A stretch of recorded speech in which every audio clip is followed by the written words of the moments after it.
ಈಗ ಹಾಕು ಎಣ್ಣೆ ಹಾಕೀಗ ಕಾಯಿ ತೆಗೆದು ಅದು ಇದ್ರೊಳಗೆ ಬಿಟ್ಟರೆ ಈಗ ಹಾಗೆ ಸುಮ್ಮನೆ ಹಾಲಿಗೆ ಬಿದ್ದರೆ ಏನು ತೊಂದರೆ ಇಲ್ಲ. ಅದೇ ಏನಾಗಲ್ಲ. ಅವನೇ ನಕ್ಕೊಂಡು ಗುಣ ಮಾಡ್ಕೊಂಡು.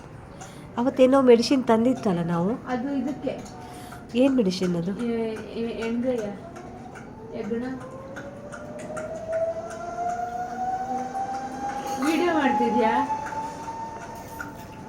ಮಾಡ್ತಲ್ಲ ನಿಂಗೆ ಹೈಡ್ ಬಿಟ್ಟು ವಿಡಿಯೋ ಮಾಡೋಕ್ಕೆ ಬರೋಲ್ಲ. ಹೈಡ್ ಮಾಡೋಕ್ಕೆ ಅಂತ ಇತ್ತು ಇಲ್ಲಿ.